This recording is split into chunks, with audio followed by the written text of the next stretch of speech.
Cal Newport's book Deep Work recently caught my attention.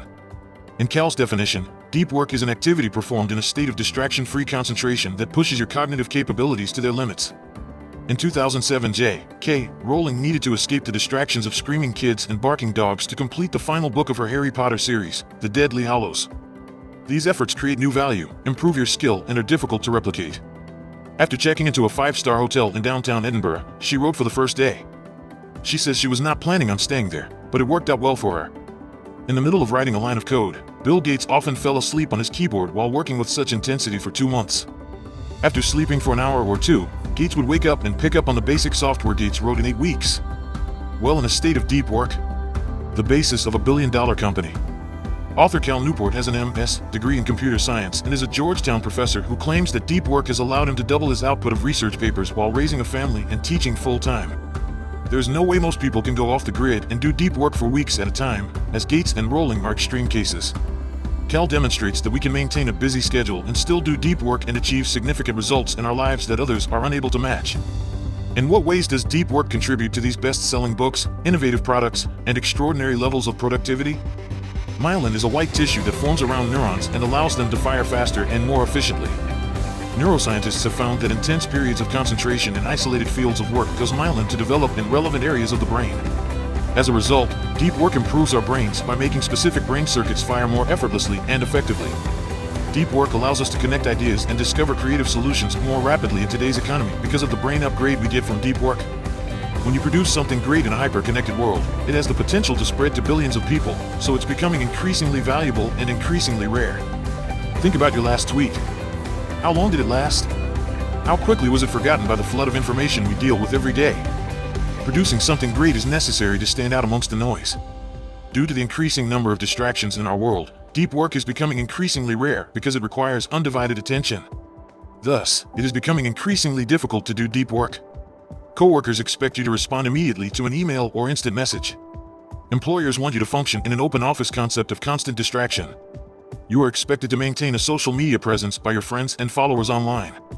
We are hardwired to be distracted and pay attention to novelty, so ignoring these distractions won't work.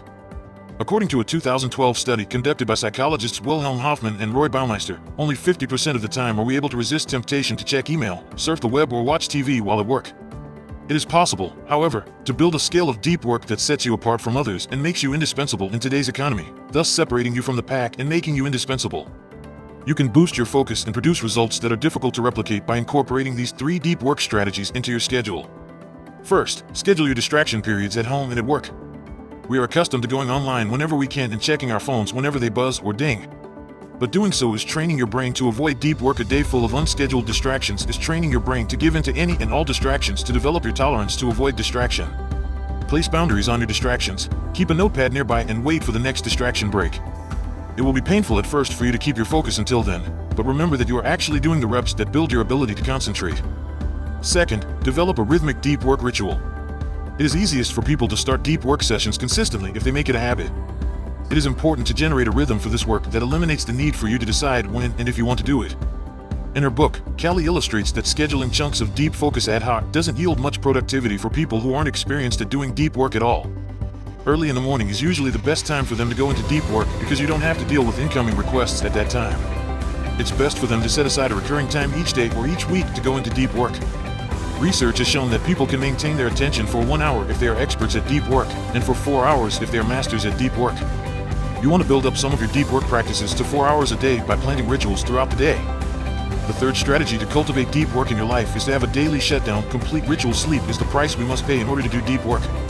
In order to sleep well and replenish our attentional reserves for the day ahead, we need to pay interest on the loans of intense focus we need to do deep work. Cal recommends that we incorporate an evening shutdown into our daily routine. An evening shutdown ritual involves making a plan to complete any unfinished tasks, goals, or projects the following day. You can disconnect for the rest of the day if you get a series of steps planned out for the next day. When you get things off your mind, you restore the ability to sleep well and do deep work the following day, so Cal says to himself, shutdown, complete. It's pretty cheesy, but he says it's a great cue to unplug in the end. Deep work is incredibly valuable because it changes your brain and allows you to produce innovative work. That is hard to replicate. In Cal's wonderful book, he teaches deep work rituals and reduces the fear of leaving shallow work behind. I highly recommend it to anyone looking to make a meaningful contribution to the world.